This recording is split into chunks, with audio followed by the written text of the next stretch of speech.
चरितामृत आदि लीला 5वां अध्याय श्लोक नंबर 19 से आज हम पढ़ेंगे। जय जय श्री चैतन्य जय नित्यानंद, जय द्वैत चंद्र जय गौर भक्त वृंद। हरे कृष्णा कृष्ण कृष्ण हरे हरे, हरे राम राम राम हरे हरे। श्लोक नंबर 19। ब्रह्मांडे प्रकाशतार कृष्णेर इच्छाय, एकई स्वरूप तार नाही दुई काय। चिंतामणि भूमि कल्प वृक्षमय बन, चर्म चक्षे देखे तारे प्रपंचेर सम। प्रेम नेत्रे देखे तार स्वरूप प्रकाश, गोप गोपी संगे जहा कृष्णेर विलास। इसके बाद एक ब्रह्म संहिता का श्लोक यहाँ पे कोट किया गया है। चिंतामणि प्रकर सद्मसु कल्प वृक्ष, लक्षावृतेषु सुरभिरभिपालयन्तम्। लक्ष्मी सहस्रशत संभ्रम सेव्य मानम्, गोविन्दमादिपुरुषं तमहं भजामि। तो यहाँ तक जो हमने श्लोक पढ़ा, इसका ये अर्थ है, वह धाम भगवान कृष्ण की इच्छा से भौतिक जगत के भीतर प्रकट होता है। कौन सा धाम? जो गोलक वृंदावन धाम है, वो भगवान की इच्छा से भौतिक जगत में भौम वृंदावन के रूप में प्रकट होते हैं। यह मूल गोकुल से अभिन्न है। ये दो भिन्न भिन्न स्थान नहीं है। अगर आप भौम वृंदावन में हैं तो आप गोलक वृंदावन में ही हैं, कोई भिन्न भिन्न स्थान नहीं है। तो मनुष्य को चाहिए कि इस धरा के धामों तथा वैकुंठ के धामों में यह सोचकर भेदभाव ना करें कि जो धरा पर है वो भौतिक है और आदि वैकुंठ के धाम आध्यात्मिक है। ऐसा कभी भी नहीं सोचना चाहिए। और हम अगर वृंदावन को ऐसा सोचेंगे कि ये तो उत्तर प्रदेश का पार्ट है ना, या जो ये भौतिक भूमि है भारत, उसका ही पार्ट है, तो ये भी धाम अपराध हो जाएगा। क्योंकि कोई भी भौतिक जगत के कोई भी चीज़ से हम वृंदावन उसका पार्ट है ऐसे नहीं सोच सकते हैं। वृंदावन तो गोलक वृंदावन से अभिन्न है, कोई डिफरेंस नहीं है। तो इसलिए हमें जितना हो सके हमें इन धामों में, भगवान के धामों में जाना चाहिए। जैसे कि वृंदावन धाम है, नवद्वीप है, प्रयास करना चाहिए कि हम धाम में रहकर भक्ति करें।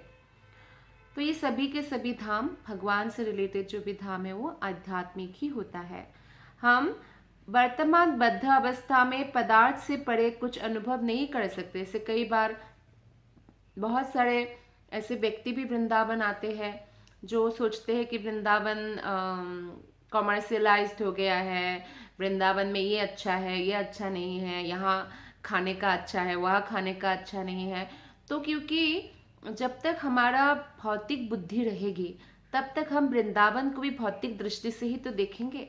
इसलिए बोला जाता है जब भी धाम दर्शन करे साधु के साथ जाए। साधु के मतलब भक्तों के साथ जाए और भक्तों की दृष्टि से, शास्त्रों की दृष्टि से वृंदावन का दर्शन करे।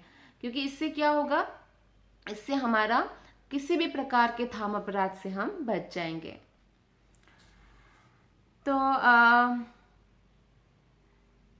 भौतिक नेत्रों से देखने की जगह हमें किसका उपयोग करना चाहिए? शास्त्र चक्षु से देखने का प्रयत्न करना चाहिए। क्योंकि जब हम भक्ति में नए नए होते हैं तो ये बहुत मुश्किल होता है कि भौम वृंदावन को गोलक वृंदावन जैसा समझ पाए। अगर गोलक वृंदावन की भूमि चिंतामणि की बनी हुई है तो एक्चुअली भौम वृंदावन की भी बनी हुई है। वो तो हमारी दृष्टि का भेद है, इसलिए हम नहीं देख पाते हैं। और यहाँ के हर वृक्ष कल्प वृक्ष है। और जो भी धाम को शास्त्रों की नज़र से देखेंगे वो भगवान के प्रति प्रेम और स्नेह को विकसित कर सकता है। वो जान सकता है अगर वो कालिया दह जाते हैं तो भगवान के कैसे कालिया नाग के साथ जो भगवान ने लीला रचा था वो देख सकते हैं। और अगर मदन मोहन मंदिर जाते हैं, सनातन गोस्वामी के साथ भगवान ने जो जो लीला किया वो देख सकते हैं, उसका अनुभव कर सकते हैं। तो इस तरह से जो स्थान में जाएंगे उस स्थान को शास्त्र की चक्षु से देखकर भगवान के प्रति प्रेम को विकसित कर सकते हैं। श्रीला नरोत्तम दास ठाकुर ने हमारे लाभ के लिए कहा है कि मनुष्य को धाम पूरी तरह तभी दिख सकते हैं जब वो अपने मन से प्रकृति पर शासन करने की भावना को पूरी तरह से निकाल दे। प्रकृति पर शासन मतलब जो हमारे अंदर एक कंट्रोलिंग नेचर होता है वो भौतिक जगत में आने की वजह से ना ऑटोमेटिकली होता है, और इस कंट्रोलिंग नेचर की वजह से हम बहुत दुखी रहते हैं, हम चीज़ों को छोड़ नहीं सकते हैं, हम सेटिस्फाइड नहीं हो सकते हैं। तो ये चीज़ जब तक हमारे मन से नहीं जाएगा तब तक हम वृंदावन को साधारण दृष्टि से ही देखेंगे। आध्यात्मिक दृष्टि विकसित तभी होगा जब हम इन दूषित प्रवृत्ति को त्याग करने के लिए तैयार होंगे। बहुत कम समय बचा है, हम सभी के पास ही 100 साल भी कोई जिएगा तो भी कम समय ही है। तो शरीर का कोई भरोसा नहीं है। आप ऐसा सुनते हैं कि अकस्मात कोई व्यक्ति का मृत्यु हो गया और हम बहुत आश्चर्यचकित होते हैं, लेकिन आश्चर्य की कोई बात नहीं है। इस भौतिक जगत का नाम ही है मृत्यु लोक। तो मृत्यु लोक में लोग मरते ही रहते हैं, और इसीलिए जो है अगर हम दूषित प्रवृत्ति को त्यागने के लिए तैयार नहीं होते हैं तो फिर हम बार बार जन्म लेते रहेंगे। तो इसलिए हम जितना अधिक भगवान की भक्ति में प्रगति करने के लिए प्रयास करेंगे, दूषित प्रवृत्ति से हम अपने आप उतना ही मुक्त होते जाएंगे। यहाँ पे श्रील प्रभुपाद जी तात्पर्य में उदाहरण में कहते हैं, यदि कोई रोगी व्यक्ति किसी घृणित आदत के कारण बीमार पड़ता है तो उसे चिकित्सक की राय मानने के लिए तैयार रहना चाहिए। बीमार पड़े तो डॉक्टर की भी बात नहीं सुनेंगे। डॉक्टर भी क्या करेंगे बेचारा, जब रोगी बात ही नहीं सुनेंगे तो रोग कैसे दूर होगा। तो इसीलिए हमें कितना ही महान से महान व्यक्ति, महान से महान पर्सनैलिटी गुरु के रूप में मिल भी जाए, अगर बात ही नहीं मानेंगे तो हम बीमारी से कैसे मुक्त होंगे। तो इसलिए ऐसा कभी नहीं हो सकता कि रोगी चाहे कि वो अपने गंदी आदत को ना छोड़े। जैसे फॉर एग्जांपल लिवर सिरोसिस हो गया, उसको डॉक्टर ने बोला शराब छोड़ दो, वो नहीं छोड़ता है, तो फिर उसको कोई नहीं बचा सकता है। ऐसा संभव नहीं कि छोड़े भी ना और वो ठीक हो जाए। तो इसलिए कोई भी व्यक्ति क्योंकि आत्मा जो है आध्यात्मिक है, और जब तक वो आध्यात्मिक आकाश में नहीं जाएगा, आध्यात्मिक जगत में नहीं जाएगा, वो सुखी नहीं हो सकता है। कभी कभी ऐसा लगता है व्यक्ति को कि मैं ही दुखी हूँ, भक्ति में आ गए फिर भी हम लोग दुखी रहते हैं, कुछ ना कुछ बातों से लोगों के परेशान रहते हैं। तो ये तो नेचुरल है इस भौतिक जगत में। और ब्रह्मभूत प्रसन्नात्मा अवस्था जब तक हम नहीं पहुँचेंगे, इसलिए बोलते हैं इस भौतिक जगत में दो ही लोग जो है खुश रहते हैं, खुश एकदम सुखी रहते हैं। एक होते हैं पागल और एक होते हैं परमहंस। पागल का मतलब होता है जो नहीं जानता है कि वो पागल है, तो हंसता है, खेलता है, मिट्टी से उठा कभी कुछ खाएगा, कपड़ा भी पहनेगा नहीं पहनेगा, तो उसको कोई मतलब नहीं, क्योंकि पागल हो चुका है, उसका दिमाग सही हालत में नहीं है कि दुख सुख को अनुभव कर सके। और एक व्यक्ति है जो परमहंस, परमहंस मतलब जो भक्ति में सबसे उच्च अवस्था को प्राप्त कर चुके हैं और आत्मा के लेवल तक पहुंच गए हैं। ब्रह्मभूत प्रसन्नात्मा, वो हर समय प्रसन्न रहते हैं, चाहे सिचुएशन कितना ही पेनफुल क्यों ना हो। उस अवस्था तक हम पहुंचने के लिए भी हमें निरंतर तपस्या करनी पड़ेगी। भगवान के चरणों में मन को स्थिर रखने के लिए निरंतर प्रयास करते रहना पड़ेगा। और उसका सबसे आसान उपाय है कि हम हरे कृष्ण महामंत्र का जप करें और आध्यात्मिक गुरु का आश्रय ग्रहण करें। मूर्ख व्यक्ति अपनी भौतिक संपदाओं में निमग्न रहकर व्यर्थ ही जनता के नेता बनने का दंभ भरते हैं। तो कई लोग जो है लीडर बनते हैं, लेकिन वो मनुष्य के आध्यात्मिक मूल्य की उपेक्षा करते हैं। कोई भी अगर टीचर है, अगर वो सिर्फ भौतिक ज्ञान दे रहे हैं तो वो पूर्णतया टीचर नहीं है, पूर्णतया वो शिक्षक नहीं है। एक शिक्षक का कर्तव्य है कि वो अपने शिष्य को आध्यात्मिक और भौतिक दोनों ही शिक्षाएं प्रदान करे, यानी इसी को बोलते हैं पूर्ण शिक्षा। तो आध्यात्मिक शिक्षा के बिना भौतिक शिक्षा पूर्ण नहीं हो सकता है। तो इसलिए जब कोई कोई मनुष्य के नेता बोलते हैं पर आध्यात्मिक मूल्य की उपेक्षा करते हैं, तो ऐसे नेता से किसी का लाभ नहीं होने वाला है, क्योंकि उसका मनुष्य जीवन पाने के बाद भी वो मनुष्य जीवन का जो प्राइमरी गोल है उसकी उपेक्षा करेगा। कोई कितना ही संघर्ष क्यों ना करे, वो प्रकृति के नियमों को वश में तो नहीं कर सकता है। वो रात ना हो या दिन ना हो ऐसा कुछ नहीं कर सकता है, मृत्यु ना आए ऐसा कुछ नहीं कर सकता है, बूढ़ा व्यक्ति ना हो ऐसा नहीं कर सकता है। आप डॉक्टर्स के भी पास जाते हैं तो डॉक्टर्स भी बीमार हो जाते हैं। जब एक बार मुझे चिकनगुनिया हुआ तो मैं एक हॉस्पिटल गई, तो हॉस्पिटल हस्बैंड वाइफ चलाते थे, तो वाइफ ने कहा कि नहीं हस्बैंड को भी चिकनगुनिया हो गया। मीन्स डॉक्टर्स को भी होता है बीमारी। कई लोग डॉक्टर से पूछते हैं अच्छा डॉक्टर होकर भी आप बीमार पड़ते हैं, this is a foolish question, क्योंकि वो भी मनुष्य है, उनको भी अटैक करेगा चीज़ें, राइट। तो इसलिए कोई भी बच नहीं सकता है इन संघर्षों से, जन्म मृत्यु जरा व्याधि से इस संसार में कोई नहीं बच सकता है। तो इसलिए अगर हम इन कष्टों से छूटकर भगवत धाम जाना चाहते हैं तो हमें शास्त्रों को समझना चाहिए, पढ़ना चाहिए और निरंतर प्रयास करते रहना चाहिए कि हम भगवान को सततम कीर्तयम तुमाम, सततम स्मरण करें, कीर्तन करें। भगवत प्रेम से पूरित नेत्रों से मनुष्य वृंदावन, जो भौम वृंदावन है, भगवान के धाम है, इसके वास्तविक स्वरूप को देख सकता है।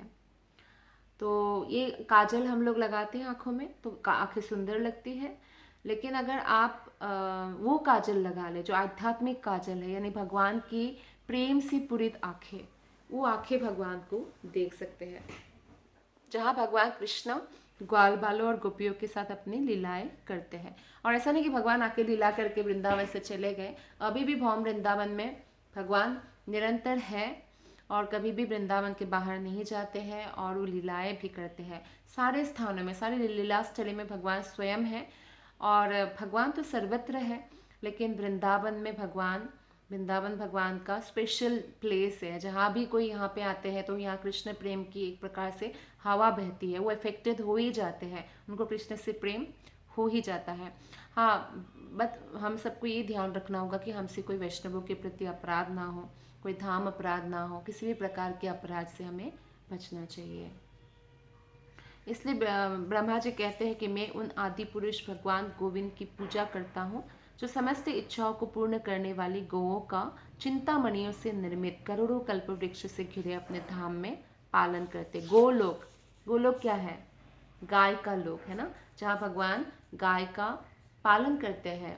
गो ब्राह्मण हिता है, अच्छा गो और गाय ब्राह्मण भगवान के जो भक्तगण है, भगवान के निर्देश अनुसार जो जीवन पालन करते हैं, उनके हित करते हैं भगवान। तो इसलिए गोपी और गोपाल है ना, ऐसा नाम है। तो ब्रह्मा जी को आत्म साक्षात्कार के प्रारंभ में नारायण की कृपा से वैकुंठ लोकों का दिव्य दृश्य दिखाया गया था और भगवान ने ही उनको, भगवान के ही नाभि कमल से ब्रह्मा जी की उत्पत्ति हुई है और ब्रह्मा जी को भगवान ने ही तपस्या करने के लिए हृदय से प्रेरणा दिया और बाद में जब ब्रह्मा जी ने तपस्या किया, भगवान स्वयं दर्शन दिया और दर्शन देकर अपना वैकुंठ जगत भी दिखलाया। यानी ब्रह्मा सृष्टि करने से पहले ही भगवान के घर वैकुंठ जगत जा चुके हैं, देख चुके हैं। और बाद में कृष्ण की कृपा से उन्हें कृष्ण लोक का भी दृश्य, दिव्य दृश्य दिखाया गया। वैकुंठ जगत तो अनेक है जहाँ विष्णु यानी नारायण लक्ष्मी निवास करते हैं, ऐसे अनंत वैकुंठ जगत है। तो वैकुंठ जगत के ऊपर है कृष्णलोक। कृष्णलोक में 3 लोक आएगा, एक तो द्वारकापुरी, मथुरापुरी और वृंदावन धाम। तो ये इनका दृश्य भी ब्रह्मा जी को देखने को मिला। यह दिव्य दृश्य टेलीविजन में चंद्रमा से प्राप्त होने वाले प्रसारण की भांति है, जिसे अपने भीतर तपस्या और ध्यान से प्राप्त किया जाता है। जबकि टेलीविजन की तरंगों को पकड़ने के लिए कोई मशीन चाहिए, यांत्रिक प्रक्रिया चाहिए, लेकिन हम भगवान से कनेक्ट होने के लिए अपने ही प्रेम और ध्यान से, तपस्या से कनेक्ट हो सकते हैं। तो ये ब्रह्मा जी ऐसे ही कनेक्ट हुए थे भगवान से। श्रीमद् भागवत के 2वें स्कंद में बतलाया गया है कि वैकुंठ लोक में भौतिक प्रकृति के सतो, रजो तथा तमो गुणों का कोई प्रभाव नहीं होता है। वहाँ पे कोई तीनों गुणों का असर नहीं पड़ता है। और भौतिक जगत में सत्वगुण सर्वश्रेष्ठ है। व्यक्ति को तमोगुण और रजोगुण में बिल्कुल नहीं रहना चाहिए, कम से कम सत्वगुण तक आना चाहिए। और जब वो सत्वगुण तक आ जाएगा तो वो धीरे धीरे शुद्ध सत्व की ओर जा सकता है। सत्वगुण भक्ति करने के लिए बहुत ही अनुकूल गुण है। सत्वगुण सच्चाई, मानसिक संतुलन, शुचि, इंद्रिय संयम, सरलता, आवश्यक ज्ञान, ईश्वर में श्रद्धा, वैज्ञानिक ज्ञान इत्यादि विशिष्टताओं से युक्त है। लेकिन क्योंकि भौतिक जगत है, फिर भी ये सारे गुण भी काम वासना और अपूर्णता से मिश्रित रहता है। यानी कोई भी व्यक्ति जब तक अपने आप को शुद्ध सत्व तक नहीं लेके जाते, तब तक वो पूरी तरह से भगवान के ज्ञान को आत्मसात नहीं कर सकता है। इसलिए भगवत गीता में अर्जुन को कृष्ण कहते हैं कि इन तीनों गुणों से तुम्हें ऊपर उठना होगा, क्योंकि कई बार व्यक्ति सत्वगुण से भी बन जाता है। सत्वगुण से कैसे बनता है? हैप्पीनेस, क्योंकि सत्वगुण में है वो खुश रहता है। और किससे बन जाता है? ज्ञान से, है ना। तो इससे बन जाता है वो। तो इसीलिए उनको उससे भी ऊपर उठकर भगवान की भक्ति मतलब भगवान की भक्ति करके उनको उससे ऊपर उठना होगा, फिर और वो भगवान के बारे में जान पाएंगे और भगवत धाम जाने के लिए वो लायक बनेंगे। कोई भी भौतिक ग्रह, यहाँ तक कि सत्यलोक भी, सत्यलोक कौन सा लोक है? ब्रह्मा जी जहाँ रहते हैं। तो सत्यलोक भी गुण की दृष्टि से वैकुंठ लोक की समता नहीं कर सकता। जहाँ भौतिक जगत के 5 पैदाइशी गुण अज्ञान, क्लेश, अहंकार, क्रोध तथा द्वेष अनुपस्थित रहता है वैकुंठ जगत में। तो भौतिक जगत की हर वस्तु सृजित की गई है, रचना की गई है, लेकिन आध्यात्मिक जगत हमेशा से विद्यमान है। और सृष्टि की यह प्रक्रिया किससे शुरू हुई? ब्रह्मा जी से शुरू हुई। और ये सृजन सिद्धांत रजोगुण के कारण संपूर्ण भौतिक ब्रह्मांड में व्याप्त है। वैकुंठ लोक में रजोगुण नहीं है, लेकिन भौतिक जगत में रजोगुण के कारण ही सृष्टि होता है। तो क्योंकि रजोगुण से सृष्टि होती है और वैकुंठ जगत में रजोगुण है ही नहीं, तो वहाँ पे ऐसा कोई सृष्टि नहीं हुई है। और वैकुंठ जगत में तमोगुण भी नहीं है, तो इसलिए विनाश का, संहार का कोई प्रश्न ही नहीं उठता। ये भौतिक जगत का है, तमोगुण, रजोगुण, इसमें इसलिए विनाश होता है। कोई जन्म लेते हैं तो मरते हैं। आज आपने सामान खरीदा है, मोबाइल ही खरीदा, कुछ साल बाद वो खराब हो जाता है, मतलब विनाश है।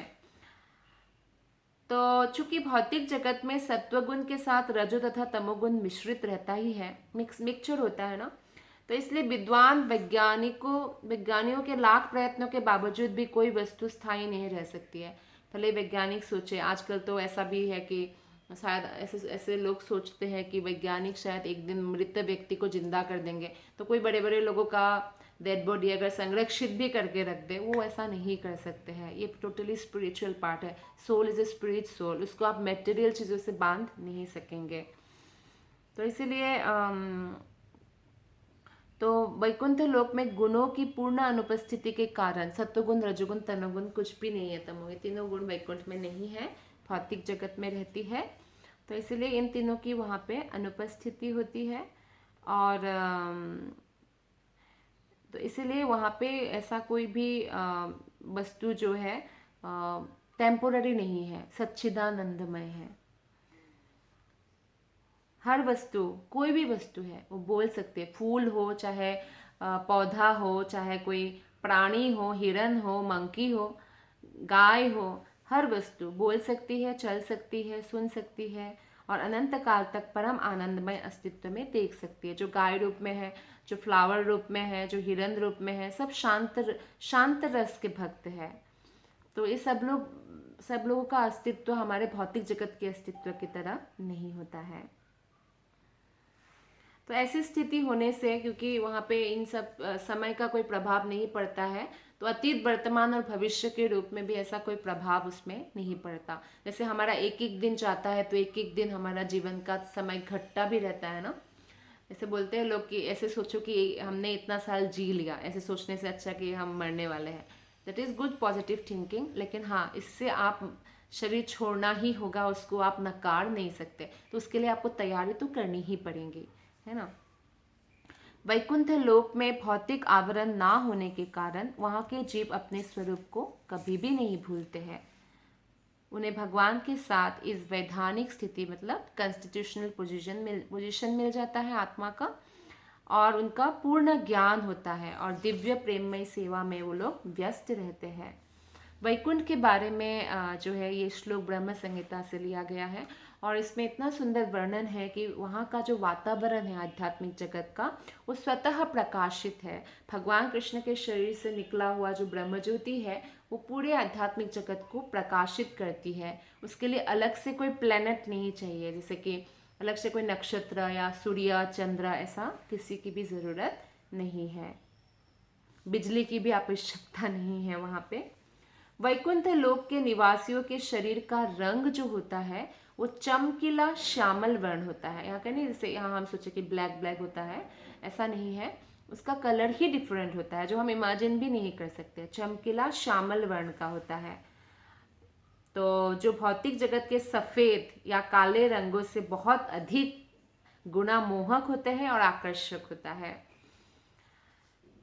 यहाँ का जो शरीर है उसमें स्किन है वाइट, है ना, वाइट स्किन है या ब्लैक स्किन है। अंदर तो पूरा हड्डी, ब्लड और पेट के अंदर मल मूत्र ये सबसे भरा हुआ है गंदगी से, राइट। और ये शरीर से अगर गर्मी लगी, पसीना निकला तो स्मेल आएगी। कुछ भी निकले उसमें से स्मेल आएगी। माउथ भी आप सुबह उठ के नहीं नहा धोएंगे तो स्मेल आएगी। आंखों से गंदगी निकलेगी, कान से गंदगी निकलेगी, मल द्वार मूत्र द्वार से तो निकलता ही है। तो हमारे सारे उसमें से ना पसीना से गंदगी ही निकलती है। लेकिन आध्यात्मिक जगत का जो शरीर है वो ऐसा नहीं है। वहाँ पे शरीर से बदबू नहीं, खुशबू आती है। और वहाँ पे हर व्यक्ति जो है आध्यात्मिक वातावरण में रहते हैं जिसमें कोई दुख नहीं है। सब लोग प्रसन्न चित्त रहते हैं, कोई एनवी नहीं है। तो बहुत सुंदर जिसका बोलते हैं वातावरण है। कौन ऐसी जगह पे नहीं जाना चाहेंगे जो बुद्धिमान है। सामान्यतः वैकुंठ के निवासी कौन सा ड्रेस पहनते हैं? पीताम्बर, यानी पीला वस्त्र धारण करते हैं। उनके शरीर जो कैसा होता है शरीर वैकुंठवासी का? सुकुमार, जैसे बहुत यंग हो। ऐसा नहीं कि कोई किसी के माता के रूप में तो बहुत बूढ़े हो गए, ऐसा नहीं है। यंग शरीर है और आकर्षक गठन वाले होते हैं। एक शेप होता है सुंदर। स्त्रियां भी लक्ष्मी जैसी सुंदर होती है, पुरुष भी भगवान विष्णु जैसा सुंदर होते हैं और एक सुंदर शेप होता है, आकर्षक शेप होता है। उनके हाथ, उनके पैर, उनके आंखें जो है जैसे कोई कमल की पंखुड़ियों की तरह सुंदर होता है। भगवान विष्णु के ही समान वैकुंठ के निवासी जो विष्णु लोक में है वो लोगों का चार चार हाथ होता है, चतुर्भुज होते हैं और वे लोग शंख चक्र गदा तथा पद्म धारण करते हैं। उनके वक्षस्थल जो है चौड़े होते हैं। यहाँ के लोग जिम कर करके भी इतना सुंदर वक्षस्थल नहीं बना सकते जो वैकुंठ निवासियों के होते हैं। और हारों से पूरी तरह सुसज्जित होते हैं, सुगंधित हारों से, फूलों की, और बाकी मणि वगैरह तो होता ही है। तो ऐसे अमूल्य रत्न वो लोग पहनते हैं, ऐसे धातु पहनते हैं जो भौतिक जगत में अवेलेबल भी नहीं है। वैकुंठ के निवासी सदा ही शक्तिशाली और तेजवान होते हैं। वो थकते नहीं हैं, बूढ़े नहीं होते हैं या बोर नहीं हो जाते हैं, अकेलापन का अनुभव नहीं होता है, टायर्ड नहीं होते हैं। ऐसे तेजवान और शक्तिशाली होते हैं। उनके कानों में मूल्यवान रत्नों से सजे कुंडल रहते हैं, रत्न से सजे। वे सिर पर मालाओं के समान पुष्प मुकुट धारण करते, सुंदर सुगंधित पुष्प मुकुट जिसका खुशबू दूर दूर तक जाए, ऐसा सुगंधित फूल होते हैं वहाँ पे। और वैकुंठ में विमान होते हैं, है ना, जैसे हमारे यहाँ पर्सनल कार होते हैं, वहाँ पर्सनल विमान होते हैं। लेकिन यहाँ पे कार आप निकालो, हॉर्न बजाते रहेंगे, धुआं निकलेगा, कितना कुछ है। वहाँ पे विमान तो होता है पर तेज आवाज़ नहीं करते। कोई भी शब्द पोल्यूशन नहीं है, शब्द प्रदूषण नहीं है, नॉइस पोल्यूशन नहीं है, किसी भी प्रकार का पोल्यूशन नहीं है। और भौतिक विमान जो है वो बिल्कुल सुरक्षित नहीं है, कभी भी गिर सकते हैं, एक्सीडेंट हो सकता है, नष्ट हो सकता है, क्योंकि उसमें अपूर्णता है, पदार्थ से बना हुआ है ना। लेकिन वैकुंठ के जो विमान है वो आध्यात्मिक होते हैं और दिव्य रूप से अत्यधिक तेजवान और दीप्त होते हैं। ये विमान केवल आनंद उड़ाने भरने के लिए होते हैं, आनंद के लिए लोग उस विमान में बैठते हैं। और वैकुंठ के निवासी अपनी अप्सरा तुल्य सुंदर प्रेमिकाओं के साथ इनमें उड़ान भरते हैं। तो ऐसा नहीं है कि यहीं पे हस्बैंड वाइफ है, वहाँ पे भी हस्बैंड वाइफ है, पर हस्बैंड वाइफ यहाँ के हस्बैंड वाइफ जैसे काम भावना से पूरित रहते हैं और उसी के लिए एक साथ आते हैं, ऐसा वैकुंठ में नहीं है। वैकुंठ के हमारे यहाँ पे जो काम भावना है वो वैकुंठ में कृष्ण प्रेम है, भगवान के प्रति प्रेम है, तो वो टोटली अलग होता है। हस्बैंड वाइफ बहुत अत्यंत सुंदर होता है, हस्बैंड इतना हैंडसम होता है, वाइफ इतनी ब्यूटीफुल होती है, अप्सरा तुल्य होती है, तो वो दोनों ही साथ में भगवान की सेवा करते हैं। और जब तक कोई भी हस्बैंड वाइफ ऐसा सुंदर दिव्य रिलेशनशिप नहीं बनाते, तब तक वो वैकुंठ जाने के लिए उपयुक्त नहीं बनते हैं। इसलिए वैकुंठ के नर नारियों से युक्त ये विमान आध्यात्मिक आकाश की सुंदरता को वृद्धि करते हैं। ये कितने सुंदर लगते हैं, इसकी हम कल्पना भी नहीं कर सकते, किंतु इनकी सुंदरता की उपमा उन बादलों से दी जा सकती है जो चांदी सी चमकीली बिजली की शाखाओं से युक्त रहते हैं। हालांकि आध्यात्मिक जगत की कोई भी चीज़ों की तुलना हम भौतिक जगत से तो कर ही नहीं सकते हैं, फिर भी ऐसा कहा जा सकता है, जैसे बादलों जैसे, चमकीली बादलों जैसे। ये लक्ष्मियाँ अपनी सखियों समेत सदैव दिव्य आनंद के उत्सवमय वातावरण का सृजन करती है। अनंत लक्ष्मियाँ होती है वैकुंठ लोक में भगवान की सेवा के लिए। तो वो लोग क्या करते हैं, आनंदमय उत्सव की वातावरण पैदा करती है। और ये सारी स्त्रियां जो लक्ष्मियां हैं वो सभी भगवान की महिमाओं का गान करती हुई एक क्षण के लिए भी मौन नहीं रहती। यहाँ पे बोला था मौन रहना चाहिए, मौन रहना चाहिए। मौन का मतलब होता है भौतिक प्रजल्प करने से मौन रहना चाहिए, लेकिन भगवान की गुणगान कर रहे हैं तो मौन की कोई ज़रूरत नहीं है। तो इसलिए हमें अपना जो समय है और इसको हम तर्क वितर्क में ना व्यर्थ गवा कर सादगी से रहने में और आध्यात्मिक चिंतन में लगाना चाहिए, तो हमें भौतिकतावादी जो अशांति है उससे हम बच सकते हैं। तो आगे और भी हम वैकुंठ जगत के बारे में जानेंगे। आज हम कथा का यही विराम देते हैं। आप सबका बहुत बहुत धन्यवाद। हरे कृष्णा। Thank you.